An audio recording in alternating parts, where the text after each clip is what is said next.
Hi all welcome back to Spandana Dharma YouTube channel. ಇವತ್ತು ನಾವು ನಮ್ಮ ಕಾಲೇಜಲ್ಲಿ ಗ್ರ್ಯಾಜುಯೇಷನ್ ಡೇ. ಸೊ ಕಾಲೇಜಿಗೆ ಬಂದಿದ್ದೀನಿ ಇವಾಗ. ನಾನು 2021 passed out, but 2025 graduation day celebrate ಮಾಡ್ತಿದ್ದೀನಿ. ನಾನು ಯಾವಾಗಲೂ ಇದೇ ಪ್ಲೇಸಲ್ಲಿ ಕುತ್ಕೋತಿದ್ದೆ ಕಾರ್ನರಲ್ಲಿ. Hi all welcome back to Spandana Dharma YouTube channel. ಈ ವ್ಲಾಗು ಏನರ ಬಗ್ಗೆ ಅಂತ ನಿಮಗೆ ಆಲ್ರೆಡಿ ಗೊತ್ತಾಗಿರುತ್ತೆ ತಂಬ್ಲೈನ್ ನೋಡಿದ ತಕ್ಷಣವೇ. ಆಮೇಲೆ ಸ್ವಲ್ಪ ಜನಕ್ಕೆ ಕನ್ಫ್ಯೂಷನ್ ಅಂತೂ ಹಾಗೆ ಆಗಿರುತ್ತೆ, ಏನು ಇವ್ರು ಇವಾಗ ಗ್ರ್ಯಾಜುಯೇಷನ್ ಮುಗಿಸಿದ್ರಾ, ಇಲ್ಲ ಅಂದರೆ ಇವಾಗ ಗ್ರ್ಯಾಜುಯೇಷನ್ ಡೇನ ಮಾಡ್ತಿದ್ದಾರಾ, ಇಲ್ಲ ಅಂದರೆ ಟೆಕ್ ಮಾಡಿ ಗ್ರ್ಯಾಜುಯೇಷನ್ ಡೇ ಮಾಡ್ತಿದ್ದಾರಾ ಅಂತ ಎಲ್ರಿಗೂ ಕನ್ಫ್ಯೂಷನ್ ಆಗಿರುತ್ತೆ. ಆ ಥರ ಏನೂ ಇಲ್ಲ, ನಾನು ಟೆಕ್ಕು ಮಾಡಿಲ್ಲ, ಏನೂ ಇಲ್ಲ. 2021 ನಾನು ಇಂಜಿನಿಯರಿಂಗ್ ಕಂಪ್ಲೀಟ್ ಮಾಡಿದೆ. ಆವಾಗ ನಮ್ಮದು ಕೊರೋನಾ ಪಾಸ್ಡ್ ಔಟು. ಆ ಟೈಮಲ್ಲಿ ನಮಗೆ ಗ್ರ್ಯಾಜುಯೇಷನ್ ಡೇನ ಮಾಡೋಕ್ಕಾಗಿರಲಿಲ್ಲ ನಮ್ಮ ಕಾಲೇಜಲ್ಲಿ. ಸೊ ಹಾಗಾಗಿ ಒಂದು 3 ಬ್ಯಾಚಸ್ ಅಂದರೆ 2019, 20, 21 ಪಾಸ್ಡ್ ಔಟವರಿಗೆ ಒಂದೇ ದಿನ ಕರೆದು ಕಾಲೇಜಲ್ಲಿ ಇವತ್ತು ಗ್ರ್ಯಾಜುಯೇಷನ್ ಡೇ ಮಾಡ್ತಿದ್ದಾರೆ. ನಾನು ಶನಿವಾರ ಸ್ವಲ್ಪ ಬೇಗನೆ ಎದ್ದು ರೆಡಿಯಾಗಿ 10 ಗಂಟೆ ಬಸ್ಸಿಗೆ ಹೋಗೋಣ ಅಂದ್ಬಿಟ್ಟು ಬಸ್ ಸ್ಟಾಪಿಗೆ ಬಂದೆ. ನಮಗೆ ಇಲ್ಲಿ ಟೈಮಿಂಗ್ಸ್ ಹೇಳಿರಲಿಲ್ಲ ಎಷ್ಟು ಗಂಟೆಗೆ ಫಂಕ್ಷನ್ ಸ್ಟಾರ್ಟ್ ಆಗುತ್ತೆ ಅಂತ. ಸೊ ಬೇಗನೆ ಹೋಗಿ ಏನು ಮಾಡೋದು ಅಂದ್ಬಿಟ್ಟು ನಾನು 10 ಗಂಟೆ ಬಸ್ಸಿಗೆ ಬಂದು ಬಸ್ಸಾಳಲ್ಲಿ ಒಂದು 20 ಮಿನಿಟ್ಸ್ ವೆಯ್ಟ್ ಮಾಡಿದ್ವಿ. ಆಮೇಲೆ ನಮಗೆ ನಾಗಮಂಗಲ ಬಸ್ ಬಂತು. ನಾನು ಕಾಲೇಜಿಗೆ ಒಬ್ಬಳೇ ಹೋಗ್ತಿಲ್ಲ, ತುಂಬ ವರ್ಷ ಆದಮೇಲೆ ಹೋಗ್ತಿದ್ದೀನಿ. ಹಂಗಾಗಿ ಕುಸುಮ ಮತ್ತು ನಿಸುನ ಕರ್ಕೊಂಡು ಹೋಗ್ತಿದ್ದೀನಿ. ಕುಸುಮಂದು ಇವಾಗ ಸೆಕೆಂಡ್ PUC ರಿಸಲ್ಟ್ ಬಂತು, ಒಳ್ಳೆ ಮಾರ್ಕ್ಸೇ ಬಂದಿದೆ ಅವಳಿಗೆ. ಸೊ ನಾನು ಅವಳಿಗೆ ಸಜೆಸ್ಟ್ ಮಾಡ್ತಿದ್ದೀನಿ BGSIT ಸೇರ್ಕೋ, ಚೆನ್ನಾಗಿ ಪಾಠ ಮಾಡ್ತಾರೆ ಅಂತ. ಸೊ ಹಂಗಾಗಿ ಅವಳು ಕಾಲೇಜ್ ಹೆಂಗಿರುತ್ತೆ ಅಂತ ನೋಡೋಣ ಅಂದ್ಬಿಟ್ಟು ನನ್ನ ಜೊತೆ ನಮ್ಮ ಕಾಲೇಜಿಗೆ ಬರ್ತಿದ್ದಾಳೆ. ನಾವು ನಾಗಮಂಗ್ಲಕ್ಕೆ ಬಂದ್ವಿ. ಬಸ್ರಾಳಿಂದ ನಾಗಮಂಗ್ಲಗೆ ಒಂದು 25 ಮಿನಿಟ್ಸಲ್ಲೆಲ್ಲ ಹೋಗ್ಬಿಡ್ಬೋದು. ಸೊ ಬಂದು ನಾವು ಇಲ್ಲಿ ತುರುವೇಕೆರೆ ಬಸ್ ಹತ್ಕೊಂಡು ಬೆಳ್ಳೂರು ಕ್ರಾಸಿಗೆ ಬಂದ್ವಿ. ಬೆಳ್ಳೂರು ಕ್ರಾಸಿಂದ ನಮ್ಮ ಕಾಲೇಜಿಗೆ ಯಾವುದೇ ಬಸ್ ಫೆಸಿಲಿಟಿ ಇಲ್ಲ, ಆಟೋದಲ್ಲಿ ಹೋಗಬೇಕು. ನಾವು ಇಲ್ಲಿಗೆ ಬಂದಾಗ ನಮ್ಮ ಫ್ರೆಂಡ್ಸ್ ಕೂಡ ಬಂದಿದ್ದರು, ಗ್ರೀಷ್ಮಾ ಮತ್ತು ಸ್ಫೂರ್ತಿ ಅಂತ. ಅವರು ಬಂದು ಒಂದು 2 to 3 ಮಿನಿಟ್ಸ್ ಆಗಿತ್ತು ಅಷ್ಟೇ. ನಾವೆಲ್ಲರೂ ಜೊತೆಯಲ್ಲೇ ಆಟೋದಲ್ಲಿ ಕಾಲೇಜಿಗೆ ಹೋದ್ವಿ. ಕಾಲೇಜಿಗೆ ಬಂದ ತಕ್ಷಣ ನಮಗೆ ಒಂದು ಕನ್ಫ್ಯೂಷನ್ ಆಯಿತು, ಗ್ರ್ಯಾಜುಯೇಷನ್ ಡೇ ಇಲ್ಲೇನಾ ಇಲ್ಲ ಅಂದರೆ ಏಮ್ಸ್ ಮೆಡಿಕಲ್ ಕಾಲೇಜಲ್ಲ ಅಂತ. ಏನಕ್ಕಂದರೆ ಪ್ರತಿ ವರ್ಷ ನಮ್ಮ ಕಾಲೇಜಲ್ಲಿ ಗ್ರ್ಯಾಜುಯೇಷನ್ ಡೇನ ಏಮ್ಸ್ ಕಾಲೇಜ್ ಆಡಿಟೋರಿಯಮಲ್ಲೇ ಮಾಡ್ತಿದ್ರು. ಸೊ ಹಾಗಾಗಿ ನಮಗೆ ಒಂದು ಕನ್ಫ್ಯೂಷನ್ ಆಯಿತು. ಬಟ್ ನಾವು ವಾಚ್ಮ್ಯಾನ್ನ ಕೇಳಿದ್ವಿ, ಗ್ರ್ಯಾಜುಯೇಷನ್ ಡೇ ಇಲ್ಲೇ ಮಾಡ್ತಿದ್ದಾರಾ ಇಲ್ಲಾಂದರೆ ಮೆಡಿಕಲ್ ಕಾಲೇಜ್ ಹತ್ರ ಹೋಗ್ಬೇಕಾ ಅಂತ. ಅವ್ರು ಹೇಳಿದ್ರು ಇಲ್ಲ ಇಲ್ಲೇ ಮಾಡ್ತಿದ್ದಾರೆ ಹೋಗಿ ಅಂತ ಹೇಳಿದ್ರು. ಸೊ ಕಾಲೇಜಿಗೆ ಬಂದ ತಕ್ಷಣ ನನ್ನ ಫ್ರೆಂಡ್ಸ್ ಎಲ್ಲ ಗ್ರ್ಯಾಜುಯೇಷನ್ ಡೇ ನಡೀತಿದ್ದ ಪ್ಲೇಸಿಗೆ ಹೋದರು. ನಾನು ಮನೆಯಿಂದ ಬಂದಿದ್ದೆ, ಸ್ವಲ್ಪ ಏರೆಲ್ಲ ಆ ಕಡೆ ಈ ಕಡೆ ಆಗಿಬಿಟ್ಟಿತ್ತು, ಸರಿ ಮಾಡಿಕೊಂಡು ಆಮೇಲೆ ಹೋಗೋಣ ಅಂದ್ಬಿಟ್ಟು ವಾಶ್ರೂಮಿಗೆ ಬಂದು ಏರೆಲ್ಲನೂ ಕರೆಕ್ಟಾಗಿ ಸೆಟಪ್ ಮಾಡಿಕೊಂಡು ಆಮೇಲೆ ನಾನು ಗ್ರ್ಯಾಜುಯೇಷನ್ ಡೇ ಸೆಲೆಬ್ರೇಟ್ ಮಾಡ್ತಿದ್ದು ರೂಮ್ ಕಡೆ ಹೋಗೋಣ ಅಂದ್ಬಿಟ್ಟು ಬಂದೆ. ಇಲ್ಲಿ ಲಿಫ್ಟ್ ಹತ್ರ ಬಂದ್ವಿ, ಅದು ಸ್ವಲ್ಪ ಲೇಟ್ ಆಗ್ತಿತ್ತು. ಆಲ್ರೆಡಿ ನಾನು ಬಂದಿದ್ದೇ ಲೇಟಾಗಿತ್ತು, ಆಲ್ರೆಡಿ 12 ಆಗೋಗಿತ್ತು ಕಾಲೇಜಿಗೆ ಬಂದಾಗ. ಸರಿ ಅಂದ್ಬಿಟ್ಟು ಲಿಫ್ಟಲ್ಲೇ ಹೋಗೋಣ ಅಂತ ನಿಂತ್ಕೊಂಡೆ, ಯಾಕೋ ಲಿಫ್ಟು ಬರಲೇ ಇಲ್ಲ. ಸೊ ಸರಿ ಬಿಡು ಟೈಮ್ ಆಗುತ್ತೆ ಅಂದ್ಬಿಟ್ಟು ನಾನು ಸ್ಟೆಪ್ಸ್ ಇಳ್ಕೊಂಡೆ ಕೆಳಗಡೆ ಹೋದೆ. ಅಲ್ಲಿ ನಾನು ಡೈರೆಕ್ಟು ಹೋದ ತಕ್ಷಣ ಏನು ಮಾಡಬೇಕಂತ ನನಗೂ ಗೊತ್ತಿರಲಿಲ್ಲ. ಎಷ್ಟೊಂದು ಜನ ಆಲ್ರೆಡಿ ಡ್ರೆಸ್ ಹಾಕ್ಕೊಂಡು ಅದು ಸೆಲೆಬ್ರೇಷನ್ ರೂಮ್ ಒಳಗಡೆ ಆಲ್ರೆಡಿ ಹೋಗಿದ್ದರು.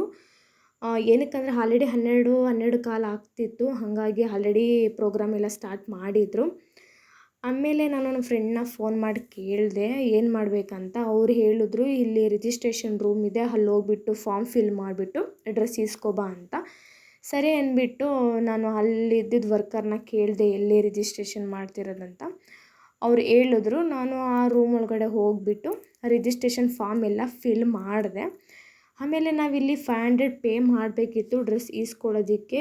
ಆಮೇಲೆ ನಾವು ಡ್ರೆಸ್ನ ವಾಪಸ್ ಕೊಟ್ಟ ಮೇಲೆ ಆ 500ನ ಅವರು ನಮಗೆ ವಾಪಸ್ ಹಾಕ್ತಾರೆ. ನಾನು ರಿಜಿಸ್ಟ್ರೇಷನ್ ಮಾಡಿ ಡ್ರೆಸ್ ಈಸ್ಕೊಂಡೆ, ಬಟ್ ಪೇಮೆಂಟು ಅವ್ರ ಅಕೌಂಟಿಗೆ ಆಗ್ತಿರಲಿಲ್ಲ. ಸರಿ ಆಯ್ತು ಅಂದ್ಬಿಟ್ಟು ಅವರು ಫಾರ್ಮ್ನ ಫಿಲ್ ಮಾಡಿಸ್ಕೊಂಡು ನನ್ನನ್ನು ಕಳಿಸಿದ್ರು. ಆಮೇಲೆ ಹೊರಗಡೆ ಬಂದು ನಾನು ಆ ಡ್ರೆಸ್ನ ಹಾಕ್ಕೊಂಡೆ. ನಮಗೆಲ್ಲ ಇಂಜಿನಿಯರಿಂಗ್ನ ಮುಗಿಸೋದು ಒಂಥರ ಖುಷಿ ಆಗಿದ್ದರೆ, ಗ್ರ್ಯಾಜುಯೇಷನ್ ಡೇ ದಿನ ಈ ಡ್ರೆಸ್ ಹಾಕೋದು ಇನ್ನು ಬೇರೆ ಲೆವೆಲ್ಗೆ ಖುಷಿ ಆಗುತ್ತೆ. ನಮಗೆ ಗ್ರ್ಯಾಜುಯೇಷನ್ ಡೇನ ನಮ್ಮದು ಇಂಜಿನಿಯರಿಂಗ್ ಕಂಪ್ಲೀಟ್ ಆದಾಗಲೇ ಮಾಡಿದರೆ ಇನ್ನೂ ತುಂಬ ಚೆನ್ನಾಗಿರ್ತಿತ್ತು. ಬಟ್ ಆವಾಗ ಕೊರೋನಾ ಅಂತ ಮಾಡಲಿಲ್ಲ. ಇವತ್ತೂ ಅಷ್ಟೇ ಗ್ರ್ಯಾಜುಯೇಷನ್ ಡೇಗೆ ನಮ್ಮ ಕ್ಲಾಸ್ಮೇಟಲ್ಲಿ ಎಷ್ಟೊಂದು ಹುಡುಗರು ಬಂದೇ ಇರಲಿಲ್ಲ. ಸ್ವಲ್ಪ ಜನ ಅಷ್ಟೇ ಬಂದಿದ್ದರು. ಸರಿ ಅಂದ್ಬಿಟ್ಟು ನಾನು ಈ ಡ್ರೆಸ್ನ ಹಾಗೋ ಹಿಂಗೋ ವೇರ್ ಮಾಡಿಕೊಂಡು ಇಲ್ಲೇ ಒಂದು ಸಿಂಪಲಾಗಿ ಡೆಕೋರೇಷನ್ ಮಾಡಿದರು. ಅಲ್ಲಿ ಹೋಗ್ಬಿಟ್ಟು ನಾನು ಮತ್ತು ನಮ್ಮ ಫ್ರೆಂಡ್ಸ್ ಒಂದು 2-3 ಫೋಟೋಸ್ ತೊಗೊಂಡ್ವಿ. ಆಮೇಲೆ ತೊಗೊಂಡ್ಮೇಲೆ ಅಲ್ಲಿ ಹೇಳ್ತಿದ್ರು ಆಲ್ರೆಡಿ ಫಂಕ್ಷನ್ ಸ್ಟಾರ್ಟ್ ಆಗ್ತಿದೆ ಹೋಗಿ ಬೇಗ ಅಂತ. ಸರಿ ಅಂದ್ಬಿಟ್ಟು ನಾವು ಫೋಟೋಸ್ ಎಲ್ಲ ತೊಗೊಂಡು ಮತ್ತೆ ನಾವು ಗ್ರ್ಯಾಜುಯೇಷನ್ ಡೇ ನಡೀತಿದ್ದು ಹಾಲಿಗೆ ಹೋದ್ವಿ. ನಾವು ರೂಮ್ ಒಳಗಡೆ ಹೋದಾಗ ಆಲ್ರೆಡಿ 90% ಸೀಟೆಲ್ಲ ಫಿಲ್ ಆಗಿತ್ತು. ನಮಗೂ ಸೀಟ್ ಸಿಕ್ತು, ನಾವು ಅಲ್ಲೇ ಕೂತ್ಕೊಂಡ್ವಿ. ಆಮೇಲೆ ಇಲ್ಲಿ ಸ್ಟೇಜ್ ಮೇಲೆ ಪ್ರಿನ್ಸಿಪಲ್ಲು ಮತ್ತು ಬ್ರ್ಯಾಂಚ್ HODಗಳೆಲ್ಲ ಕೂತ್ಕೊಂಡಿದ್ರು. ಆನಂದ್ ರಾಜ್ ಸರು ಆಲ್ರೆಡಿ ಭಾಷಣ ಮಾಡೋದಕ್ಕೆ ಸ್ಟಾರ್ಟ್ ಮಾಡಿದರು. ಇಲ್ಲಿಗೆ ಹೋದ್ಮೇಲೆ ಸ್ವಲ್ಪ ಹೊತ್ತಾದಮೇಲೆ ನಮಗೂ ಗೊತ್ತಾಯಿತು ತುಂಬ ಜನ ಪೇರೆಂಟ್ಸ್ ಕೂಡ ಬಂದಿದ್ದಾರೆ ಅಂತ. ನಾನು ನನ್ನ ಪೇರೆಂಟ್ಸ್ನ ಕರ್ಕೊಂಡು ಹೋಗಿರಲಿಲ್ಲ ಇಲ್ಲಿಗೆ. ಆಮೇಲೆ ಆನಂದ್ ರಾಜ್ ಸರು ಹೇಳ್ತಿದ್ರು, ನಾವು ಅಂದ್ಕೊಂಡಿರಲಿಲ್ಲ ನೀವು ಇಷ್ಟು ಜನ ಬರ್ತೀರಾ ಅಂತ. ಮೊದಲೇ ಇಷ್ಟು ಜನ ಬರ್ತೀರಾ ಅಂದಿದ್ರೆ ನಾವು ಏಮ್ಸ್ ಆಡಿಟೋರಿಯಮಲ್ಲೇ ಮಾಡ್ತಿದ್ವಿ. ಬಟ್ ಏನಾದರೂ ಅಲ್ಲಿ ಮಾಡಿ ಕಮ್ಮಿ ಜನ ಬಂದರೆ ನಮಗೆ ಒಂಥರ ಆಗುತ್ತೆ ಅಂದ್ಬಿಟ್ಟು ನಾವಿಲ್ಲೇ ಸೆಲೆಬ್ರೇಟ್ ಮಾಡೋದಕ್ಕೆ ಅರೇಂಜ್ಮೆಂಟ್ ಮಾಡ್ಕೊಬಿಟ್ಟಿದ್ವಿ ಅಂತ ಹೇಳಿದ್ರು. ಬಟ್ ಏಮ್ಸಲ್ಲಿ ಮಾಡಿದರೆ ಇನ್ನೂ ಸ್ಪೇಸು ದೊಡ್ಡದಿತ್ತು, ಇನ್ನೂ ಚೆನ್ನಾಗಿರೋದು. ಬಟ್ ಓಕೆ, ನಮಗೆ 4 ವರ್ಷ ಆದಮೇಲೆ ಗ್ರ್ಯಾಜುಯೇಷನ್ ಡೇ ಮಾಡ್ತಿರೋದೇ ಒಂದು ಖುಷಿ ವಿಷಯ. ಹಾಗಾಗಿ ನಾವು ಅಲ್ಲೇ ಸ್ವಲ್ಪ ಹೊತ್ತು ಕೂತ್ಕೊಂಡು ಭಾಷಣ ಎಲ್ಲ ಕೇಳಿಸ್ಕೊಂಡ್ವಿ. ಆಮೇಲೆ ಸ್ಟೇಜ್ ಮೇಲೆ ಎಷ್ಟೊಂದು ಜನ ಸ್ಟೂಡೆಂಟ್ಸ್ಗಳು, ಇವಾಗ ಆಲ್ರೆಡಿ ಅವ್ರು ಸ್ಟೂಡೆಂಟ್ಸ್ ಅಲ್ಲ, ಆಲ್ರೆಡಿ ಎಂಪ್ಲಾಯೀಸ್ ಆಗಿದ್ದಾರೆ. ಬಟ್ ಓಲ್ಡ್ ಸ್ಟೂಡೆಂಟ್ಸ್ಗಳು ಸ್ಟೇಜ್ ಮೇಲೆ ಹೋಗಿ ಅವ್ರ ಒಪಿನಿಯನ್ ಎಲ್ಲ ಹೇಳ್ಕೊಂಡ್ರು. ತುಂಬ ಚೆನ್ನಾಗಿತ್ತು ಅದೆಲ್ಲ. ಇದೆಲ್ಲ ಆದಮೇಲೆ ಎಲ್ರೂ ಸ್ಟೇಜ್ ಮೇಲೆ ಕರೆದು ಸರ್ಟಿಫಿಕೇಟ್ ಕೊಡ್ತಿದ್ರು. ಸೊ ಹಾಗಾಗಿ 1 by 1 ಎಲ್ರೂ ಹೋಗಿ ಸ್ಟೇಜ್ ಮೇಲೆ ಸರ್ಟಿಫಿಕೇಟ್ ಇಸ್ಕೊತಿದ್ರು. ನಮ್ಮದು 21 ಬ್ಯಾಚ್ ಪಾಸ್ಡ್ ಔಟು. ಸೊ ಹಾಗಾಗಿ ನಾವು ಕೂತಿದ್ವಿ. ಅಂದರೆ 19, 20 ಆದಮೇಲೆ 21 ಬ್ಯಾಚ್ ಅವ್ರನ್ನ ಕರೆಯೋದಂದ್ಬಿಟ್ಟು ನಾವು ಸ್ವಲ್ಪ ಹೊತ್ತು ವೆಯ್ಟ್ ಮಾಡಿ ಆಮೇಲೆ ಸ್ಟೇಜ್ ಮೇಲೆ ಹೋಗಿ ಸರ್ಟಿಫಿಕೇಟ್ ಈಸ್ಕೊಂಡು ನಾವು ಫ್ಲೋರಲ್ಲಿ ಕೂತ್ಕೊಳ್ಳಲಿಲ್ಲ. ಅವ್ರು ಹೇಳ್ತಿದ್ರು ಕಲ್ಚರಲ್ ಆ್ಯಕ್ಟಿವಿಟೀಸ್ ಇದೆ ಕೂತ್ಕೊಳ್ಳಿ ಅಂತ. ಸುಮ್ಮನೆ ಟೈಮ್ ಆಗಿಬಿಡುತ್ತೆ ಮನೆಗೆ ಹೋಗೋದಕ್ಕೆ ಅಂದ್ಬಿಟ್ಟು ನಾವು ಫೋಟೋಸ್ ತೊಗೊಳ್ಳೋದ ಅಂದ್ಬಿಟ್ಟು ಇಲ್ಲೇ ಬಂದ್ವಿ. ಕೆಳಗಡೆ ತುಂಬ ಜನ ಅಲ್ಲೇ ಫೋಟೋಸ್ ಎಲ್ಲ ತೆಗ್ಸ್ಕೊತಿದ್ರು. ಫೋಟೋಸ್ ತೊಗೊಂಡು ಈ ಡ್ರೆಸ್ ವಾಪಸ್ ಕೊಟ್ಬಿಟ್ಟು ಊಟ ಮಾಡಿಕೊಂಡು ಕಾಲೇಜ್ ರೌಂಡ್ ಹಾಕ್ಬಿಟ್ಟು ಸ್ವಲ್ಪ ಹೊತ್ತು ಎದ್ದು ಹೋಗೋಣ ಅಂತ ಅಂದ್ಕೊಂಡು ಫೋಟೋಸ್ ಎಲ್ಲ ತೆಗ್ಸ್ಕೊತಿದ್ವಿ. ನಾನು ಇಲ್ಲೇ ಒಂದು 2-3 ಫೋಟೋಸ್ ತೆಗ್ಸ್ಕೊಂಡೆ. ಯಾಕೋ ಬಿಸಿಲು ಜಾಸ್ತಿ ಅಂತ ಅನ್ನಿಸ್ತು, ಅಲ್ಲಂತೂ ನಿಂತ್ಕೊಳ್ಳೋಕ್ಕೆ ಆಗ್ತಿರಲಿಲ್ಲ. ಸರಿ ನೆಳ್ಳಿಗೆ ಹೋಗ್ಬಿಟ್ಟು ಒಂದು 2-3 ಫೋಟೋಸ್ ತೆಗ್ಸ್ಕೊಂಡು ಬರೋಣ ಅಂದ್ಬಿಟ್ಟು ನಾನು ನಿಸು ಮತ್ತು ಕುಸುಮನ್ ಕರ್ಕೊಂಡು ಸ್ವಲ್ಪ ನೆರಳಿರೋ ಜಾಗಕ್ಕೆ ಹೋದ್ವಿ. ಅಲ್ಲಿ ನಾನು ವಿಡಿಯೋ ಮಾಡಿಕೊಂಡು ಮತ್ತು ಅವ್ರ ಹತ್ರನೂ ಕುಸುಮ ಮತ್ತು ನಿಸು ಹತ್ರನೂ ಒಂದು ವಿಡಿಯೋ ಮಾಡಿಸ್ಕೊಂಡು ಅಲ್ಲೇ ಒಂದು 2-3 ಫೋಟೋಸ್ ತೆಗ್ಸ್ಕೊಂಡು ಮತ್ತು ನಾನು ಇದೇ ಪ್ಲೇಸಿಗೆ ಬಂದೆ. ನಮ್ಮ ಕ್ಲಾಸಲ್ಲಿ ತುಂಬ ಅಂದರೆ ಒಂದು 70 ಮೆಂಬರ್ಸ್ ಇದ್ವಿ, ಬಟ್ ಯಾರೂ ಬಂದಿಲ್ಲ. ಸೊ ಹಂಗಾಗಿ ಬಂದಿರೋರು ಎಲ್ರೂ ಈ ಥರ ವೀಡಿಯೋ ಮಾಡ್ಕೊಂಡ್ವಿ. ಏನಕ್ಕಂದ್ರೆ ಗ್ರ್ಯಾಜುಯೇಷನ್ ಡೇನಲ್ಲಿ ಈ ಹ್ಯಾಟ್ನ ಎಸಿಲಿಲ್ಲ ಅಂದರೆ ಐ ಥಿಂಕ್ ಗ್ರ್ಯಾಜುಯೇಷನ್ ಕಂಪ್ಲೀಟೇ ಆಗೋಲ್ಲ ಅಂತ ಅನಿಸುತ್ತೆ. ಆಲ್ಮೋಸ್ಟ್ ಎಲ್ಲರೂ ಇದೇ ಥರ ಮಾಡ್ತಾರೆ, ಹೊಸ್ದೇನಿಲ್ಲ. ನಾವು ಇದೇ ಥರ ಟ್ರೈ ಮಾಡಿ ಒಂದು 2 ಸಲ ರೀಟೇಕ್ ತೊಗೊಂಡು ಫೈನಲಾಗಿ ಒಂದು ವಿಡಿಯೋ ಮಾಡಿಕೊಂಡು ಮತ್ತೆ ಒಂದು ಗ್ರೂಪ್ ಫೋಟೋನ ತೊಗೊಂಡು ಈ ಡ್ರೆಸ್ನ ಕೊಟ್ಬಿಟ್ಟು ಬರೋಣ ಅಂದ್ಬಿಟ್ಟು ಮತ್ತೆ ನಾನು ಇಲ್ಲೇ ರಿಜಿಸ್ಟ್ರೇಷನ್ ಮಾಡಿಸಿದ ರೂಮ್ ಹತ್ರ ಬಂದು ಡ್ರೆಸ್ನ ಕೊಟ್ಬಿಟ್ಟು ಊಟಕ್ಕೆ ಹೋಗೋಣ ಅಂದ್ಬಿಟ್ಟು ಬಂದೆ.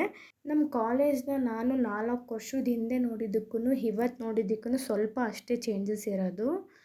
ಆಮೇಲೆ ನಾನು ನಮ್ಮ ಕ್ಲಾಸ್ ರೂಮಿಗೆ ಹೋಗೋಣ ಅಂತ ಅಂದ್ಕೊಂಡೆ. ಏನಕ್ಕಂದರೆ ಮತ್ತೆ ನಾನು ಕಾಲೇಜಿಗೆ ಬರ್ತೀನಾ ಬರಲ್ವಾ ಅನ್ನೋದೇ ಡೌಟು. ಆಲ್ಮೋಸ್ಟ್ ಯಾರೂ ಬರೋಲ್ಲ ಮತ್ತೆ. ಸೊ ಹಂಗಾಗಿ ಎಲ್ಲನೂ ಸ್ವಲ್ಪ ವೀಡಿಯೋಸ್ ಮಾಡಿಕೊಂಡು ಯೂಟ್ಯೂಬ್ಗೆ ಅಪ್ಲೋಡ್ ಮಾಡಿದ್ರೆ ಮುಂದೆ ಒಂದಿನ ನಾನು ಈ ಕಾಲೇಜಲ್ಲಿ ಓದಿದ್ದೆ, ಈ ಥರ ನಾನು ಗ್ರ್ಯಾಜುಯೇಷನ್ ಡೇ ಆಯಿತು ಅಂತನಾದರೂ ಒಂದು ಬೆಸ್ಟ್ ಮೆಮೊರೀಸ್ ಇರುತ್ತೆ ಅಂದ್ಬಿಟ್ಟು ನಾನು ಆಲ್ಮೋಸ್ಟ್ ವೀಡಿಯೋನ ಕವರ್ ಮಾಡಿಕೊಂಡೆ. ಇಲ್ಲಿ ನಾನು ಬಂದು ಸ್ವಲ್ಪ ಇಲ್ಲಿ ಬೆಳಕೆಲ್ಲ ತುಂಬ ಚೆನ್ನಾಗಿತ್ತು. ಹಾಗಾಗಿ ಒಂದು ವಿಡಿಯೋ ಮಾಡಿಕೊಂಡು ಫೋಟೋಸ್ ಕೂಡ ತೆಗ್ಸ್ಕೊಂಡೆ ಈ ಪ್ಲೇಸಲ್ಲಿ. ಆಮೇಲೆ ನಾನು ನಮ್ಮ ಕುಸುಮ ಮತ್ತು ನಿಸುಗೆ ಹೇಳ್ತಿದ್ದೆ, ಇಲ್ಲೇ ನಮ್ಮದು ಡಿಪಾರ್ಟ್ಮೆಂಟ್ ಇರೋದು ಮತ್ತು ಟೀಚಿಂಗ್ ಬ್ಲಾಕ್ ಇದೆ. ಅಲ್ಲೇ ನಾನು 3 ವರ್ಷ ಕ್ಲಾಸ್ ರೂಮ್ ಎಲ್ಲ ಅಲ್ಲೇ ನಡೆದಿದ್ದಂತ ಹೇಳಿದೆ. ಇದು ಬಂದು ನಮ್ಮ ಡಿಪಾರ್ಟ್ಮೆಂಟು. ಈ ಮಾವಿನ ಮರದ ಹತ್ರ ನಾನು ಅವಾಗವಾಗ ಬಂದು ಮಾವಿನಕಾಯಿ ಕೀಳೋದಕ್ಕೆ ಬರ್ತಿದ್ದೆ.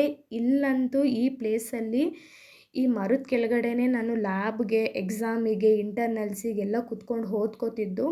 ಈ ಪ್ಲೇಸ್ ನೋಡಿದ ತಕ್ಷಣ ಸ್ವಲ್ಪ ಒಂಥರ ಖುಷಿ ಆಯಿತು. ಏನಕ್ಕಂದರೆ ಫ್ರೆಂಡ್ಸ್ ಎಲ್ಲ ಇಲ್ಲೇ ಕುತ್ಕೊಂಡು ಸರ್ಕಲ್ ಮಾಡ್ಕೊಂಡು ಓದ್ಕೋತಿದ್ವಿ. ನೀನೆಷ್ಟು ಓದಿದ್ಯಾ, ಎಷ್ಟು ಮಾಡ್ಯೂಲ್ ಕಂಪ್ಲೀಟ್ ಮಾಡಿದ್ಯಾ, ಯಾವ್ಯಾವ ಕ್ವಶನ್ ಬರುತ್ತೆ ಅಂದ್ಕೊಂಡು ಓದಿದ್ದೆ ಜಾಸ್ತಿ ಈ ಪ್ಲೇಸಲ್ಲಿ ಕುತ್ಕೊಂಡು ನಾವು ಇಂಟರ್ನಲ್ಸಿಗೆ. ಆಮೇಲೆ ನಾನು ಇವಾಗ ನಿಮ್ಮನ್ನೆಲ್ಲ ಕರ್ಕೊಂಡು ಹೋಗ್ತಿರೋದು ಟೀಚಿಂಗ್ ಬ್ಲಾಕು. ಈ ಟೀಚಿಂಗ್ ಬ್ಲಾಕಲ್ಲಿ ನಾವು 3 ವರ್ಷ ಓದಿದ್ದೀವಿ. 3 ವರ್ಷ ಅಂದರೆ 3rd ಸೆಮ್ಮಿಂದ ಲಾಸ್ಟ್ 8th ಸೆಮ್ವರೆಗೂ ನಾವು ಈ ಟೀಚಿಂಗ್ ಬ್ಲಾಕಲ್ಲೇ ಒಂದು ಕ್ಲಾಸ್ ರೂಮಲ್ಲೇ ಓದಿದ್ದು. ಫಸ್ಟ್ ಇಯರ್ ಮಾತ್ರ ನಾನು ಸ್ಟಾರ್ಟಿಂಗ್ ವೀಡಿಯೋದಲ್ಲಿ ತೋರಿಸ್ದಲ್ವ ಬಿಲ್ಡಿಂಗು, ಅಲ್ಲಿ ನಡೆದಿದ್ದು.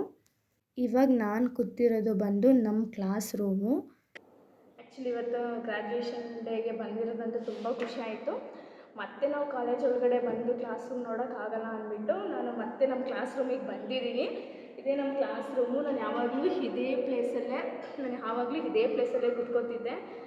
ಇಲ್ಲ ನನ್ನ ಫ್ರೆಂಡ್ಸ್ ಎಲ್ಲ ಕೂತ್ಕೋತಿದ್ರು. ಇಫ್ ಇನ್ ಕೇಸ್ ಈ ಪ್ಲೇಸ್ ಇಲ್ಲ ಅಂದರೆ ನಾನು ನೆಕ್ಸ್ಟ್ ಈ ಪ್ಲೇಸಲ್ಲಿ ಕೂತ್ಕೋತಿದ್ದೆ. ಆಲ್ಮೋಸ್ಟು ಈ ಕ್ಲಾಸ್ ರೂಮಲ್ಲಿ ನಾವು 3 ವರ್ಷ ಕಳೆದಿದ್ದೀವಿ. ಸ್ಟಾರ್ಟಿಂಗು ಫಸ್ಟ್ ಇಯರ್ ಬಂದು ಫಸ್ಟ್ ಬಿಲ್ಡಿಂಗ್ ಇದ್ದಲ್ಲ ಅಲ್ಲಿತ್ತು. ಬಟ್ ನಾವು ಲೈಕ್ ಬ್ರಾಂಚ್ಗೆ ಎಂಟ್ರಿ ಕೊಟ್ಟ ಮೇಲೆ ಸೆಕೆಂಡ್ ಇಯರಿಂದ ಫೈನಲ್ ಇಯರ್ವರೆಗೂ ಇಲ್ಲೇ ಓದಿದ್ದು. ತುಂಬ ಖುಷಿ ಆಗ್ತಿದೆ ಕಾಲೇಜಿಗೆ ಬಂದು. ಮತ್ತೆ ಕ್ಲಾಸ್ ರೂಮಿಗೆ ಬರೋಕ್ಕಾಗಲ್ಲ ಅಂದ್ಬಿಟ್ಟು ಬಂದು ಕ್ಲಾಸ್ ರೂಮ್ನ ನೋಡ್ಕೊಂಡು ಹೋಗ್ತಿದ್ದೀನಿ. ಇವತ್ತು ಸಾಟರ್ಡೆ ಆಗಿರೋದ್ರಿಂದ ಯಾರೂ ಇಲ್ಲ. ಸೊ ಒಂದು ವೀಡಿಯೋ ಮಾಡೋಣ ಅಂದ್ಬಿಟ್ಟು ರ್ಯಾಂಡಮ್ ಒಂದು ವೀಡಿಯೋ ಮಾಡಿದೆ. ಈ ಕ್ಲಾಸ್ ರೂಮ್ ವೀಡಿಯೋ ಎಲ್ಲ ಮುಗಿಸ್ಕೊಂಡು ನಾನು ಡೈರೆಕ್ಟಾಗಿ ಊಟಕ್ಕಂತ ಬಾಯ್ಸ್ ಹಾಸ್ಟೆಲ್ಲಿಗೆ ಹೋದ್ವಿ.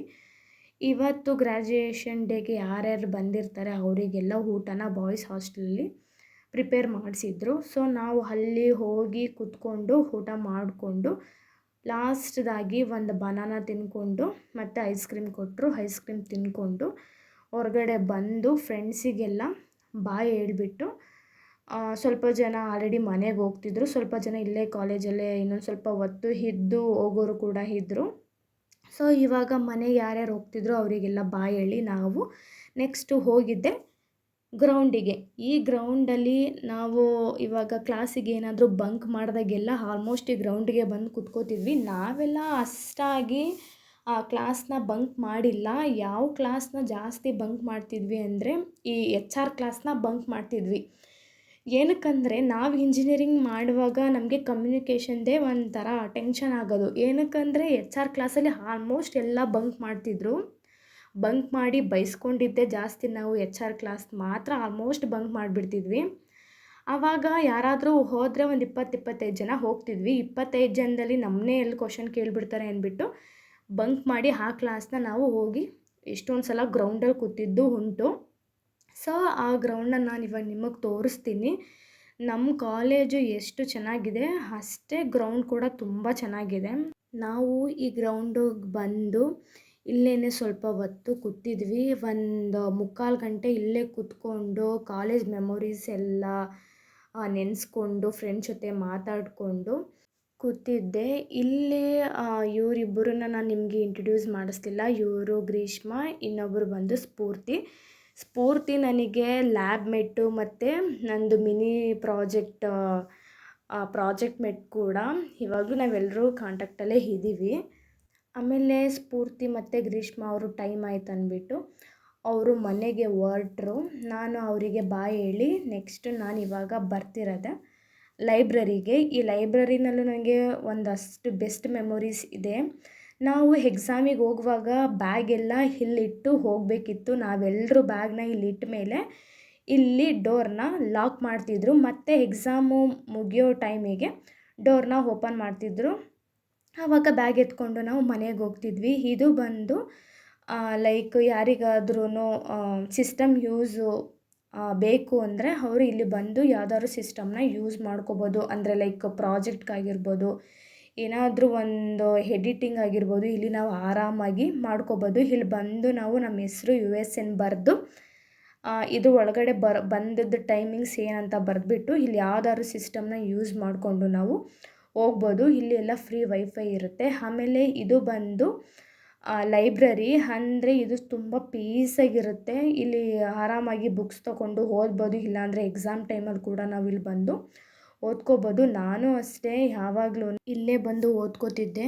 ನಮ್ಮೂರು ದೂರ ಇತ್ತು ಅಂದರೆ ಡೈಲಿ ನಾನು 45 ಕಿಲೋಮೀಟರ್ ಟ್ರಾವೆಲ್ ಮಾಡ್ತಿದ್ದೆ. ಒನ್ ಸೈಡೇ 45 ಕಿಲೋಮೀಟರ್ ಟ್ರಾವೆಲ್ ಮಾಡಿಕೊಂಡು ಕಾಲೇಜಿಗೆ ಬರ್ತಿದ್ದೆ. ನಾನು 4 ಇಯರ್ಸ್ ಕೂಡ ಅಪ್ ಆ್ಯಂಡ್ ಡೌನೇ ಮಾಡಿದ್ದು. ಆವಾಗ ನಮಗೆ ಯಾವಾಗ್ಲೂ ಅಷ್ಟೇ 2 ಗಂಟೆಯಿಂದ 5 ಗಂಟೆಗೆ ಇರ್ತಿತ್ತು ಎಕ್ಸಾಮು.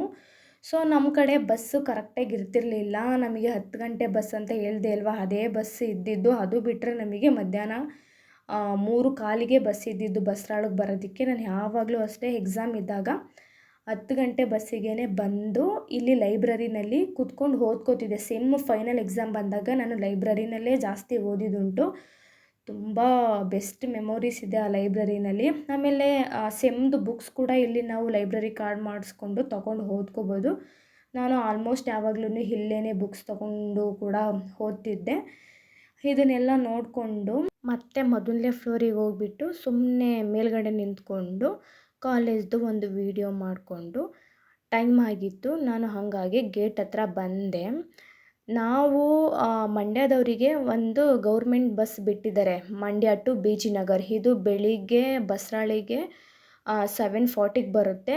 ಈವ್ನಿಂಗು ಕಾಲೇಜ್ ಹತ್ರ 5 ಗಂಟೆಗೆ ಬರುತ್ತೆ. ನಾವು ಇದೇ ಬಸ್ಸಲ್ಲೇ ಕಾಲೇಜಿಂದ ಮನೆಗೆ, ಮನೆಯಿಂದ ಕಾಲೇಜಿಗೆ ಹೋಗ್ತಿದ್ದು. ನಾನು ಯಾವಾಗಲೂ ಅಷ್ಟೇ ಇದೇ ಪ್ಲೇಸಲ್ಲಿ ಬಸ್ಸಿಗೆ ವೆಯ್ಟ್ ಮಾಡ್ಕೊಂಡು ಇರ್ತಿದ್ದೆ. ಕಾಲೇಜು 4:15ಗೆ ಬಿಟ್ಟರೆ 5 ಗಂಟೆಗೆ ಬಸ್ ಬರ್ತಿತ್ತು, ಅಲ್ಲೇ ವೆಯ್ಟ್ ಮಾಡ್ತಿದ್ವಿ. ಆಮೇಲೆ ಈ ಮುಂದೆ ಬಿಲ್ಡಿಂಗ್ ಕಾಣಿಸ್ತಿದೆಯಲ್ಲ, ಈ ಬಿಲ್ಡಿಂಗಲ್ಲಿ ಒಂದು 3 ಜೆರಾಕ್ಸ್ ಶಾಪ್ಗಳಿದೆ. ಇಲ್ಲಂತೂ ಕಾಲೇಜವರಿಗಿಂತ ಈ ಜೆರಾಕ್ಸ್ ಶಾಪವರಿಗೆ ಒಳ್ಳೆ ದುಡ್ಡು. ಯಾಕಂದರೆ ಕಾಲೇಜ್ ಸ್ಟೂಡೆಂಟ್ಸ್ ಎಲ್ಲ ಇಲ್ಲಿಗೇ ಜೆರಾಕ್ಸ್ ಮಾಡ್ಸೋದಕ್ಕೆ ಹೋಗೋದು. ಆಮೇಲೆ ಇಂಜಿನಿಯರಿಂಗಲ್ಲಿ ಯಾರು ನೋಟ್ಸ್ ಬರೀತಾರೆ, ಡಿಗ್ರಿನಲ್ಲಿ ಆಲ್ಮೋಸ್ಟ್ ಯಾರು ನೋಟ್ಸ್ ಬರೆಯಲ್ಲ. ನಮ್ಮ ಲೆಕ್ಚರ್ಸ್ ಕೂಡ ಒಂದು ಮಾಡ್ಯೂಲ್ ಆದ ತಕ್ಷಣ ಇಲ್ಲಿ ಒಂದು ಜೆರಾಕ್ಸ್ ಶಾಪಿಗೆ ನೋಟ್ಸ್ನ ಕಾಪಿ ಕೊಟ್ಬಿಡೋರು. ಅಲ್ಲೋಗಿ ನಾವು ಕೇಳಿಕೊಂಡು ನೋಟ್ಸ್ನ ತೊಗೋಬೇಕಿತ್ತು. ಹಂಗಾಗಿ ಇವರಿಗಂತೂ ಒಳ್ಳೆ ದುಡ್ಡೇ ಆಗ್ತಿತ್ತು. ನಾವು ಇಲ್ಲಿ ಗೇಟ್ ಹತ್ರ 5 ಗಂಟೆಗೆ ಬಂದು ಬಸ್ ಕಾಯ್ತಿದ್ವಿ. ಬಸ್ಸು ಅಂದರೆ KSRTC ಬಸ್ಸು ಕಾಲೇಜ್ ಒಳಗಡೆ ಹೋಗಿದೆ. ಅವರು ಒಂದು 5 ಮಿನಿಟ್ಸ್ ನಿಲ್ಲಿಸ್ಬಿಟ್ಟು ಟೀ ಕುಡ್ಕೊಂಡು ಬರ್ತಾರೆ. ಸೊ ಹಂಗಾಗಿ ನಾವು ಇಲ್ಲೇ ಗೇಟ್ ಹತ್ರ ಕಾಯ್ತಿದ್ವಿ. ಬಸ್ ಬಂತು. ಬಸ್ ಹತ್ಕೊಂಡು ನಾವು ಬಸ್ರಾಳ್ ಕಡೆ ಹೊರಟ್ವಿ ಕಾಲೇಜಿಗೆ ಬಾಯ್ ಮಾಡಿ. ತುಂಬ ಖುಷಿ ಆಯಿತು. ಗ್ರ್ಯಾಜುಯೇಷನ್ ಡೇ ಮಾಡ್ತಾರಾ ಮಾಡಲ್ವಾ ಅಂತ 3 ವರ್ಷದಿಂದ ಒಂದು ಥಿಂಕಿಂಗ್ ಇತ್ತು.